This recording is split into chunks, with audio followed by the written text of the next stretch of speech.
Sud Radio, les clés d'une vie, 13h20, 14h, Jacques Pessis.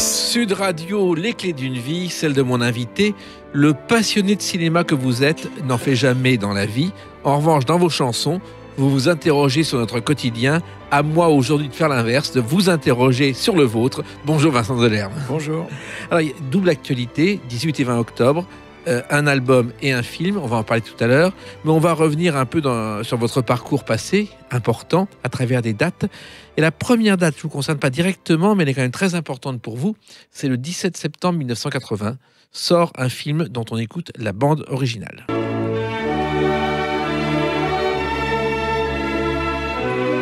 Ça vous dit quelque chose cette musique? Oui. C'est la BO du dernier métro de Delerue. Enfin, le film de Truffaut, mais la BO de Delerue. Voilà. Et ce film est important pour vous parce que je crois que c'est la clé de votre vie. En tout cas, c'est le film que je regarde systématiquement avant une première d'une série de spectacles. Quand le spectacle est enfin prêt et qu'on sait qu'on n'a plus qu'à le jouer, parce que c'est vraiment le film qui m'a donné envie d'être comme ça, dans des atmosphères de théâtre, de travailler, d'être dans les coulisses, cet aller-retour qu'il y a tout le temps dans le dernier métro entre la vraie vie et la vie qu'on a sur une scène, ça m'a toujours fait beaucoup d'effet. Ouais. Il y a un mystère autour de ce dernier métro parce que des scènes ont été coupées au montage et on les recherche partout. On ne les trouve nulle part. Ah, je savais pas. La Cinémathèque est sur le coup, ça fait des années qu'ils recherchent ça. Alors, Truffaut, c'est d'autant plus important pour vous, Vincent Delerme, que vous avez fait votre maîtrise de lettres modernes sur Truffaut, à Rouen. Oui, ça consistait à dire en quoi le cinéma de Truffaut était littéraire, et du coup ça partait de ses films, et il fallait relever un peu, déjà la moitié des films de Truffaut sont des adaptations littéraires, ce qui est étonnant pour un cinéaste qui est quand même considéré comme un auteur. En fait, il y a une dizaine de films sur 20 qui partent d'un livre, souvent des livres policiers américains.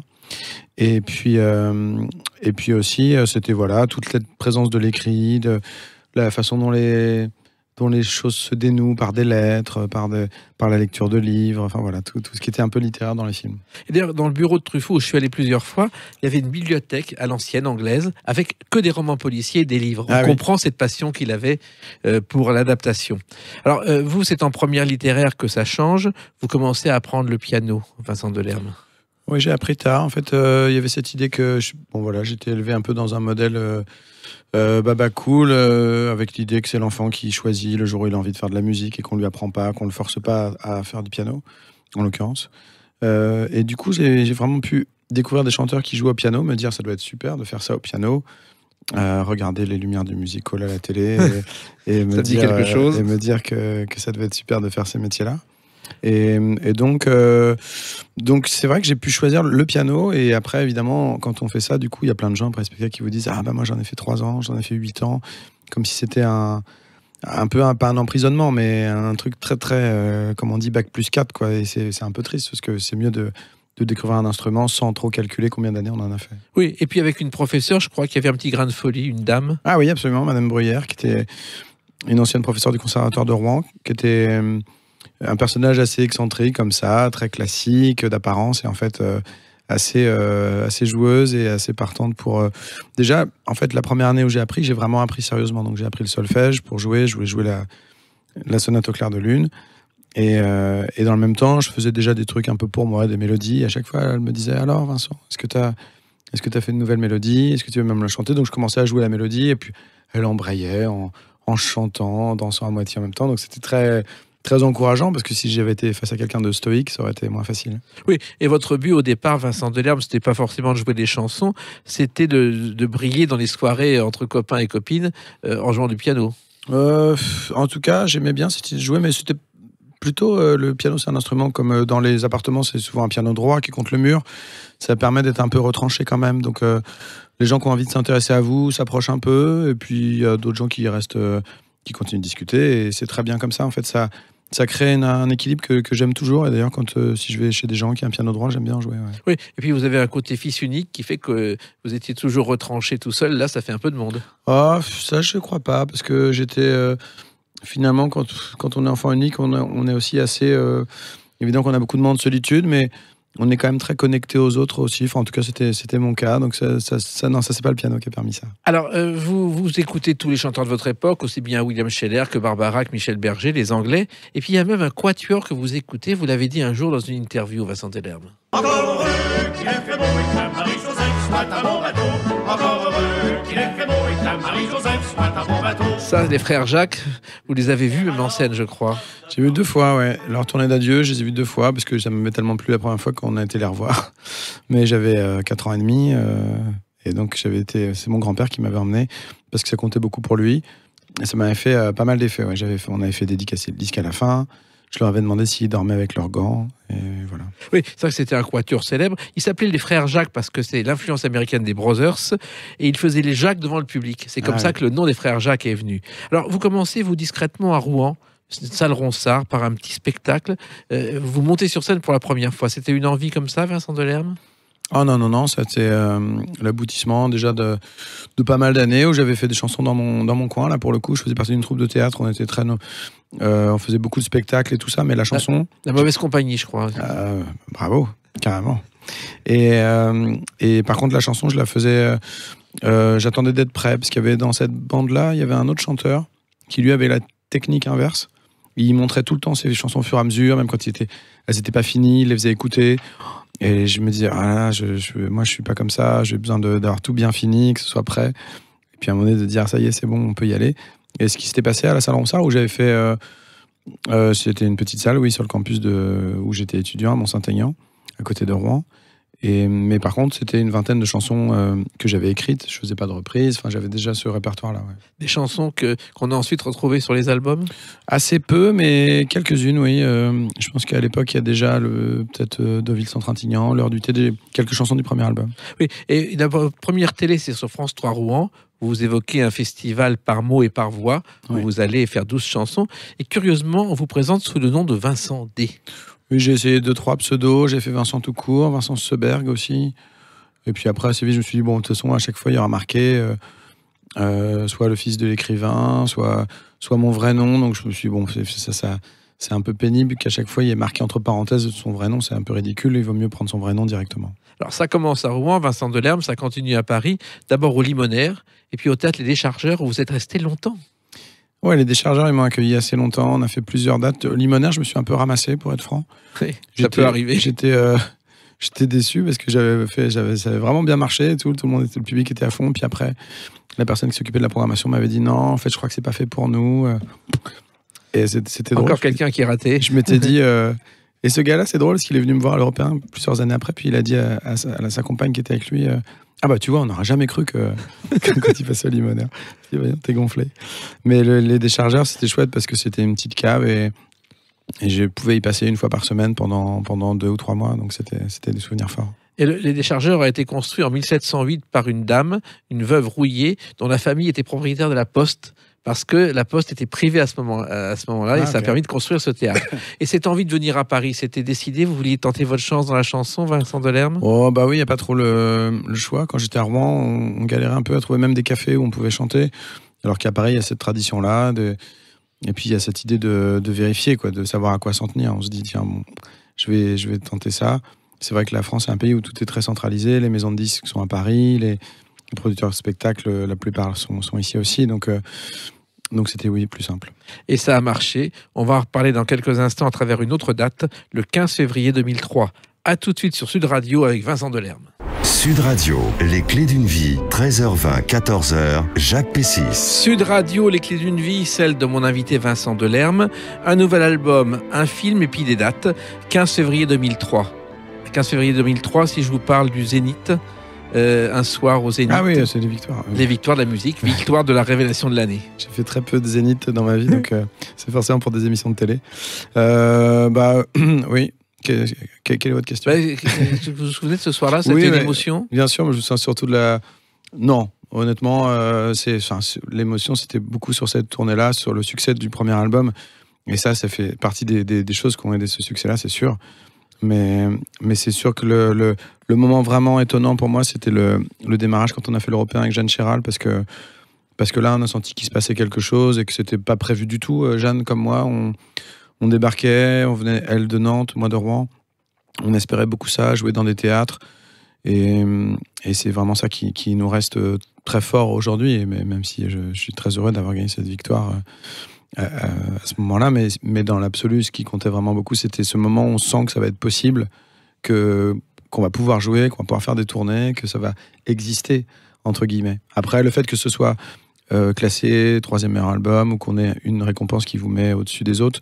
Finalement, c'est pas tellement ça l'important. L'important, c'est de faire partie du groupe des gens qui peuvent faire ça. Le club des chanteurs, en gros. Ouais, un peu.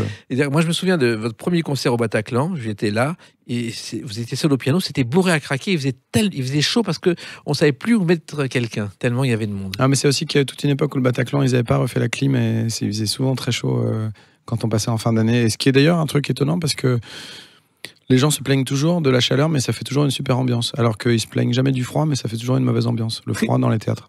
Et la chaleur, elle existe à travers cette chanson d'amour, Fanny Ardant. Elle est toujours toute noire et blanche, elle ne dit plus vivement dimanche depuis que je la traîne chez mes parents tous les week-ends. Encore Fanny Truffaut, Ardant. voilà. Fanny Ardant, Truffaut, c'est logique. Et c'est une chanson qui est née comment ? Ça venait du fait que cette année-là, donc, comme vous l'avez dit, j'avais travaillé beaucoup sur son cinéma et puis que souvent je m'étais, comme je devais relever aussi dans les films exactement tous les endroits de l'écrit, les lettres, enfin voilà. Du coup, souvent je mettais les films même sans le son et je jouais de la musique par-dessus. Donc au bout d'un moment, j'avais un peu l'impression que les personnages venaient dans mes chansons et dans le cas de Fanny Ardant, elle était emblématique puisque c'était sa dernière compagne et l'héroïne de ses 2 derniers films, donc elle était arrivée là naturellement. Voilà. Et d'ailleurs, elle vous a remercié un jour en lisant le texte d'une chanson. Je conserve sur moi le souvenir d'un. Il y a peu d'endroits pour s'asseoir. Ça, c'est un jour, je crois, dans un festival, elle l'a lu, Fanny Ardant, cet texte. Ah, en fait, non, elle l'a lu je vais me le lire pour un spectacle que j'avais fait. Et du coup, c'était joli, effectivement, d'entendre sa voix dire ce texte. Vraiment, évidemment, ça sonnait très différent de la chanson de départ.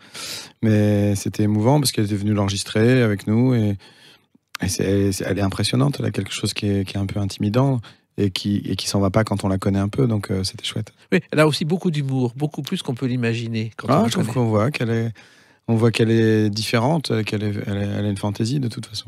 Alors, ce premier album à succès, vous le devez à 2 personnes, François Morel et Thomas Fersen, Vincent Delerme. Pas vraiment. C'est ce Si qu'on je peux me raconte en tout permettre, cas. oui. C'est ce qu'on raconte en tout Je cas. le dois beaucoup à Vincent Frerbeau qui a fait le disque. Je pense qu'il y a un problème en France de respect des producteurs de disques. En fait, il y a une sorte d'imagerie qui est qu'en fait les artistes se comprennent entre eux et puis que la production, c'est un domaine qui met les sous, mais qui pressurise les artistes ou qui leur demande, qui les oblige à faire des choses.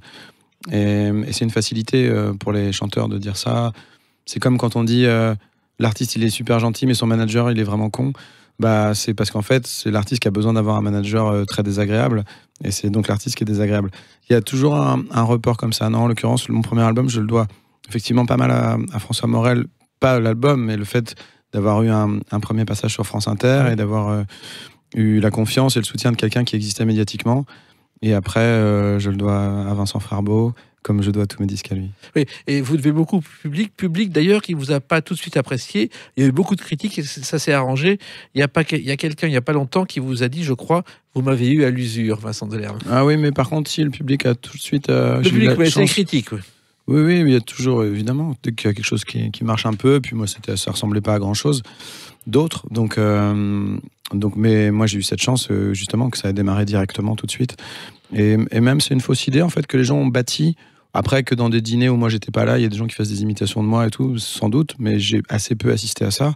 J'ai surtout eu face à moi des gens qui m'aimaient bien, qui venaient voir les spectacles et tout allait bien. Oui, et des spectacles qui ont évolué avec les années. Au départ, c'était le piano, et puis après, vous parlez de théâtre, vous offrez des bonbons, des mi-chocos à l'entracte. Enfin, il se passe des tas de choses dans vos spectacles.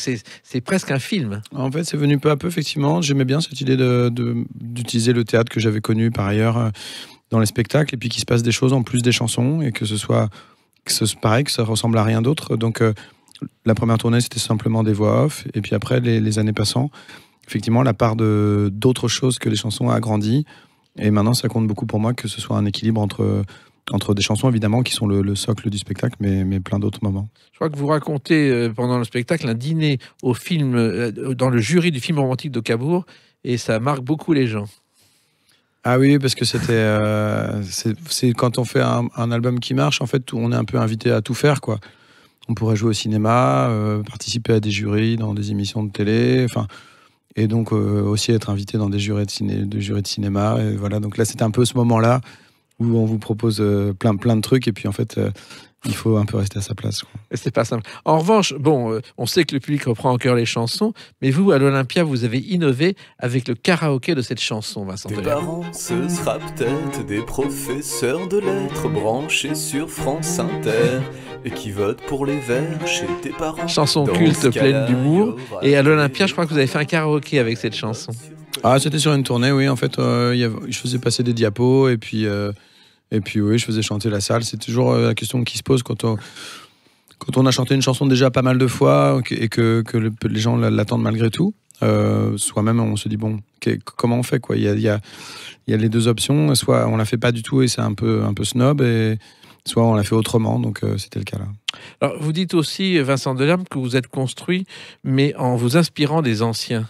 Mm-hmm. C'est vrai ? Bah oui, tout à l'heure vous disiez que c'était des gens de ma génération, Ouais. Berger, Barbara, Scheller, c'est pas du tout des gens de ma génération, c'est des gens vraiment des années qui sont apparus dans les années 70 ou même 60. Donc moi cette génération-là, oui, m'a marqué. Et d'une façon générale, je fais partie justement d'une génération qui a pu aimer.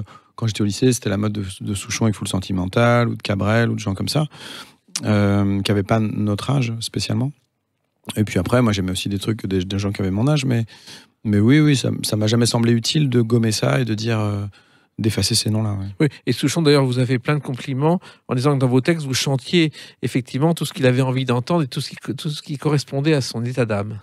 En tout cas, je sais qu'Alain, il a souvent ce critère-là pour les chansons d'aimer celles qui lui apportent une émotion et qui peuvent trouver touchante. Donc c'est sûr que c'est une catégorie de chansons où j'aime bien essayer d'aller, en tout cas. Oui. Et il y a aussi des Français qui vous ont marqué, mais des Anglais, comme ce groupe, The Cure.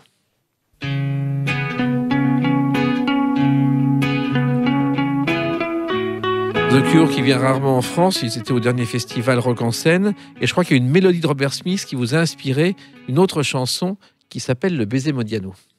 C'est le soir où près du métro, nous avons croisé Modiano. C'est vrai cette histoire, Oui, c'est pas une mélodie, c'est l'arrangement des cordes qu'il y a sur cette chanson qu'on entend. Effectivement, c'est des croisements de cordes qui dans mon esprit sont un peu une réminiscence de morceaux de Cure, parce que c'est un groupe qui donne l'impression que c'est faisable, que c'est facile de jouer du synthé, il y a souvent une note à la fois et juste des harmonies qui se croisent et qui sont touchantes. Donc effectivement, c'est un groupe qui m'a pas mal accompagné pour ça. On dit de vous, Vincent Delerme, que vous êtes le Modiano de la chanson. Ça, c'était un article qu'il y avait eu dans l'Obs à la sortie, je crois, des Amants parallèles ou de l'album d'avant, mais c'était aussi sur cette idée, oui, de choses comme ça qui, je crois, qu'on met en place quelque chose qui paraît un peu pas nébuleux, mais avec des contours un peu flous sur les sentiments, et puis les gens s'approprient ça. Les gens se disent, en fait, moi, je vois bien ce que c'est, et je crois beaucoup à ça. Je trouve ça, plus ça va, moins j'aime être tranché sur ce que je dis, dans mes textes, de dire voilà ce qui s'est passé, et rester dans une catégorie de chansons qui fait que les gens peuvent compléter les choses et les prendre à leur compte. Puis il y a une autre chose que vous avez fait aussi qui a beaucoup surpris, c'est mettre en scène un spectacle musical au Bouffe du Nord avec Macha Makayev qui était Memory. Ça a duré 2 ans, ça a été un grand succès aussi. Ouais, ça a duré 1 mois au Bouffe du Nord, et puis après effectivement on a tourné longtemps, et c'était un moment important dans mon parcours parce que ce spectacle, il contenait quelques chansons, mais qui n'étaient pas des chansons que les gens connaissaient. Donc, ils les découvraient dans le spectacle. Et la plupart du spectacle, c'était plutôt du théâtre, effectivement. Et le fait que les gens aient suivi à ce moment-là, ça m'a donné une autorisation de pouvoir faire de temps en temps des choses différentes. Et ça, c'est hyper agréable de se dire que je ne suis pas obligé de faire un spectacle qui va contenir ces chansons-là, obligatoirement. Et que, évidemment, régulièrement, je vais faire des spectacles qui sont liés à un album que je viens de sortir, mais qu'aussi je peux faire un pas de côté, faire un film, faire autre chose, des photos, et que les gens vont suivre un peu. La preuve, 2 dates importantes dont on va parler dans quelques instants, les 18 et 20 octobre. Sud Radio, les clés d'une vie, 13h20, 14h, Jacques Pessis. Sud Radio, les clés d'une vie, celle de mon invité Vincent Delerme. Alors, d'habitude, je donne une date, mais là, j'en donne 2, parce que le 18 octobre sort un album qui s'appelle Panorama, et le 20 octobre, tous les dimanches, il y aura une projection de votre film. Je ne sais pas si c'est tout le monde. Ça fait 2 choses en même temps. Et oui, c'est souvent, j'aime bien réunir, parce que là, c'est des projets qui ont été aboutis dans la même période, que j'aurais pu décaler en sortie, mais suis pas très attaché à l'idée de revenir tous les 6 mois pour dire ouais, au fait, j'ai un autre projet. Donc là, ça permettait de parler des deux choses en même temps. Alors, et curieusement, il y a un point commun. Le film s'intitule Je ne sais pas si c'est tout le monde, et c'est aussi le titre d'une chanson de cet album Panorama. Et je sais, dans un cinéma, ton visage, tes yeux qui s'inondent, mais je ne sais pas si c'est tout le monde. C'est un titre, je crois, qui vient de Marguerite Duras. Absolument. C'est dans l'amant. Oui. Il y a cette phrase dans la première page, elle dit quand j'avais, je crois, de mémoire à peu près, elle dit quand j'avais 15 ou 17 ans, mon visage est parti dans une direction imprévue. Je ne sais pas si c'est tout le monde, mais voilà. Elle, ça lui a fait ça. Donc c'est cette idée. Moi, je ne sais pas si ça fait ça aux autres, mais moi, ça m'a fait ça. Et c'était le point de départ du film. Ouais. Film qui a été une aventure, c'était presque l'Arlésienne. On l'attendait depuis des années, Vincent Delerme. Oui, enfin, je ne sais pas s'il y a beaucoup de gens qui l'attendaient, mais enfin, en tout cas, j'ai mis du temps à le faire. Et puis, je suis content que ça ait mis ce temps-là, parce que ça m'a permis de passer par plusieurs catégories de projets, disons, différents, et d'affiner les choses un peu, et de me rendre compte aussi de ce dont j'avais vraiment envie. Ce qui n'était pas facile à défendre sur le papier, parce que d'ailleurs, même maintenant, quand on me demande de résumer le film en 3 mots ou en 2 phrases, c'est difficile à faire. Mais c'est aussi, je crois, que c'est important de bagarrer contre ça, contre le fait qu'aujourd'hui, on est toujours obligé de pitcher tout très vite. Il y a des choses, des fois, qui nécessitent un peu plus de temps, et c'était le cas de ce film, parce que j'avais une idée vague, une idée un peu abstraite de cette envie qu'on voit des... Excusez-moi. Cette envie qu'on voit des gens différents, qui témoignent de quelque chose qui compte pour eux, qui leur fait de l'effet, et qu'on se dise « Ah, bah, moi aussi, ça me fait ça. » Enfin, mais je ne savais pas par quel bout prendre ça, comment l'obtenir, est-ce qu'il fallait écrire des choses et les faire dire par des comédiens ou faire des vrais témoignages. Et finalement, on a fait un peu les deux, et on a mélangé tout ça pour aboutir à cette sensation comme ça d'intimité, comme si à chaque fois on parlait avec quelqu'un en tête-à-tête, dans une soirée qui dure à l'infini. Il y a Jean Rochefort qui est dans ce film. Oui, c'était le point de départ presque du film, puisque c'était Jean qui m'avait souvent parlé de faire un film. Et puis c'était évidemment un cadeau pour nous quand il a décidé de venir faire cette journée de tournage, en nous annonçant que ce serait son dernier jour de tournage. Parce que c'est quelqu'un c'est aussi à l'image de sa carrière et de son esprit un peu audacieux. Il a souvent joué dans des premiers films, dans des choses où il savait pas où il mettait vraiment les pieds. Là, il savait un peu parce qu'on se connaissait bien, mais en tout cas, jusqu'au bout, il prend le risque d'aller à un endroit où il joue une scène, notamment il marche dans la nuit. Il sait pas du tout ce que je vais faire de cette scène plus tard. Il faisait juste confiance. Et il vous a fait confiance, et il a eu bien raison. Alors donc, cet album s'appelle Panorama, et justement, une des chansons de l'album, c'est Panorama. Des jeunes filles me parlent tout bas. On avait un petit appartement et mes parents sortaient tous les soirs. Amoureuse, Je regarde un souvenir Tino aussi. où tous les soirs. Encore un hommage à François Truffaut dans cette chanson, Vincent Delerme. La nuit Oui, en américaine. fait, ce qui se passe, c'est que j'ai beaucoup parlé de Truffaut quand j'ai commencé mon parcours. Et puis après, je me suis beaucoup calmé. Et puis là, du coup, j'y suis revenu vraiment sur ce disque-là et sur ce film-là, parce que je me suis rendu compte que justement, c'était quelqu'un que ça servait à rien d'essayer de gommer ça. C'était quelqu'un qui avait beaucoup compté pour moi. Exactement. Et vous, dans La nuit américaine, il dit les films sont des trains dans la nuit. C'est une belle phrase. Vous avez pris comme ça beaucoup de phrases. Vous avez retenu des phrases qui ont marqué votre parcours? Pas tellement. En général, je suis pas quelqu'un qui fonctionne trop par citation ou phrase clé comme ça. Mais celle-ci, elle fonctionne bien parce qu'elle dit quelque chose que je trouve très vrai pour les films et qui vaut aussi pour les chansons, le côté sans embouteillage et qui est comme une sorte d'amélioration de la vie. Oui. Et la vie, justement, vous la chantez aussi avec Vie Varda. Si on peut vivre une vie Varda, marcher sur le sable comme ça, faire une vie hors compétition. Si on peut regarder ailleurs, pas le clash, pas les chroniqueurs, quelquefois chercher l'élégance.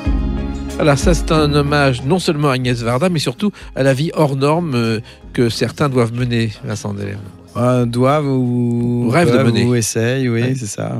Il n'y a pas trop d'injonction là-dedans, mais c'est plutôt que Que oui, c'est une vie qui fait envie. Et évidemment que sûrement de l'intérieur, elle n'était pas... Enfin, peut-être qu'elle aurait pu nous dire « Ouais, mais c'est pas si simple » et tout ça. Mais en tout cas, elle dégageait ça et ça fait envie de ressembler à ça, oui. Oui, c'est-à-dire qu'il y a beaucoup de gens autour de vous qui ressemblent à ça. Il y a Pierre Barou, que vous évoquez oui. aussi. Pierre Barou, c'est vrai qu'il Vous avait une l'avez vie connu très libre comme ça. Oui, c'est vrai. Je l'ai connu un peu à une époque. Et d'ailleurs, à une époque, même, il m'avait dit « Tiens, si jamais tu n'y arrives pas, on pourra toujours faire un disque ensemble » quand il avait sa maison de disques Sarava. Il y a une anecdote, un jour, il chante à Bruxelles, il se perd dans une chanson qui fait Le Petit Ciné, il ne sait plus où il en est, il se trompe 2 fois, il y a une jeune spectatrice qui monte sur scène avec son iPhone, elle lui lit les paroles qui étaient sur l'iPhone. Ah et oui. depuis, il commence ses spectacles en disant « Surtout n'éteignez pas vos portables, je pourrais en avoir besoin Ah, c'est drôle. ». Et c'est vrai que vous, cette vie de liberté, vous la menez aussi, Vincent Delerme. Pas autant que des baroudeurs comme Pierre Barou, peut-être. Mais oui, en tout cas, disons, de faire les choses à sa façon, à ses conditions et d'être très, très libre. On parlait de ça tout à l'heure sur le rapport à la production. C'est aussi pour ça que je défends cette idée-là, parce que moi, je suis quelqu'un à qui on n'a jamais dit « Là, ce serait bien que tu fasses un album comme ça », ou que tu fasses ce choix-là. J'ai jamais eu de manager, et c'était vraiment un truc qui était important dans ma tête depuis le début, ça, effectivement. Parce que j'avais la conviction qu'on était responsable. J'avais entendu plein de gens dire on n'a pas le choix. Et pour moi, ça fait partie du travail qu'on a à faire. C'est déjà une vraie chance, un vrai luxe de faire ce métier-là. Il faut prendre à bras le corps aussi ces problématiques-là qui font partie du métier. Oui, pour vous, la liberté, c'est une sorte de luxe que vous vous accordez. C'est un luxe, mais c'est quand même plutôt une petite bataille quand même, parce que c'est pas un truc qui tombe comme ça, genre finalement, tiens, c'est marrant. Non, il faut communiquer beaucoup avec les gens avec qui vous travaillez pour les rassurer quand même sur ce que vous allez faire à chaque fois, et surtout quand ça part dans des directions variées. Et puis effectivement, ce qui vient avec les années, le luxe qui vient avec les années, c'est la confiance des gens avec qui je travaille, parce qu'en gros, c'est les mêmes depuis le début pour moi. Oui, puis il vous arrive d'avoir une idée de chanson et puis de ne pas savoir où vous allez, puis ça retombe sur ses pattes ensuite. Ah bah, si la chanson se finit, c'est qu'elle est retombée sur ses pattes, mais il y a plein de fois où malheureusement elle est restée sur le dos et on la met de côté. Mais oui, c'est toujours... on peut pas dire au début d'une chanson, c'est une chanson qui va être comme ça, et elle parlera de ça, et ça vient un peu au fur et à mesure de l'écriture, ça. Et de ses lectures aussi. Oui. Vous continuez à lire, à voir des films en permanence? Des films, non, j'en vois pas tant que ça finalement. Enfin, j'en vois, mais c'est pas en permanence. Alors que la lecture, oui, c'est quelque chose qui compte et qui vous accompagne aussi beaucoup en tournée, qui vous fait vous sortir un peu de vous aussi, parce que c'est vrai que ce soit en promo ou en tournée, tout tourne beaucoup autour de vous. On vous parle de vous, de votre spectacle, on vous pose des questions sur vous. Donc, il faut arriver à sortir de ce chemin-là qui est un peu un guet-apens. Oui, mais la lecture vous nourrit. Absolument. Et souvent, dans les phases où on a beaucoup lu, on arrive à écrire mieux, oui. Et d'ailleurs, il y a une chanson qui se réfère à quelqu'un qui nous manque, c'est Françoise Sagan, c'est Chamad. Le drive-in dans l'Idaho, elle vient d'attraper la portière. À 23h, l'air est si chaud. Alors s'embrasser à l'arrière. Ce soir, vouloir être à leur place. Ce soir, sentir mon cœur qui bat. Alors cette chanson, pour moi, quand je l'écoute, je me dis c'est un scénario de film. D'abord, c'est l'histoire qui se passe d'un couple américain, mais c'est construit comme un scénario, Vincent Delerme. En fait, souvent, j'aime bien fonctionner comme ça, avec des couplets qui, au début, donnent l'impression d'être pas forcément liés entre eux, puis en fait, à la fin de la chanson, on s'aperçoit qu'il y a une sorte d'histoire qui est racontée. C'était vraiment venu de l'orchestration d'Herman Dune qui a fait les arrangements sur cette chanson, qui était comme ça, un peu californienne, et ça m'a fait envie d'aller vers un climat de photo américaine que j'aime beaucoup. J'adore cette époque de la photographie, dans les motels, les drive-in, et ça m'a toujours fait de l'effet. Et Françoise Sagan, ce clin d'œil avec Chamad? C'est pas... Non, honnêtement, c'était... Pourtant, je sais que je fais beaucoup d'allusions, de clin d'œil, mais là, je ne pensais pas à elle. C'est vraiment l'expression, la chamade, le mot, la chamade, d'avoir le cœur qui bat la chamade, tout simplement. Vous l'avez connue, Françoise Sagan? Non. C'est un personnage incroyable. Son dernier appartement, rue du Cherche-Midi, heureusement, c'était au rez-de-chaussée, parce qu'elle perdait les clés. Elle rentrait directement par la fenêtre régulièrement. Ah oui. Et elle ressortait par la fenêtre. C'est un personnage incroyable. Alors, vous parlez de photographie, c'est justement aussi le titre d'une des chansons de l'album, Vincent Delerme, Photographie. Les amours, les photographies.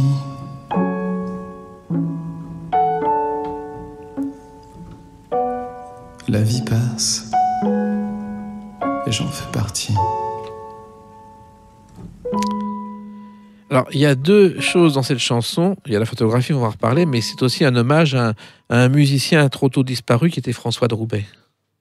Ah oui, c'est vrai.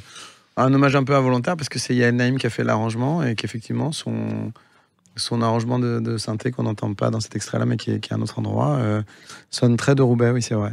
Vous aviez consacré une chanson, Oui.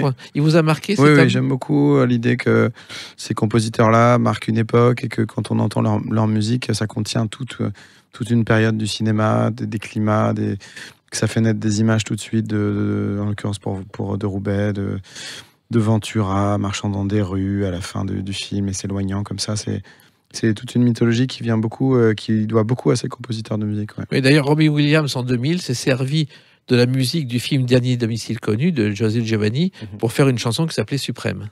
Absolument. Et c'est vrai que de Roubaix, il a disparu très très jeune. Il a été passionné de plongée, il s'est noyé. C'était l'un des plus grands compositeurs de musique de film. Ouais, mais il a eu le temps de faire beaucoup de projets.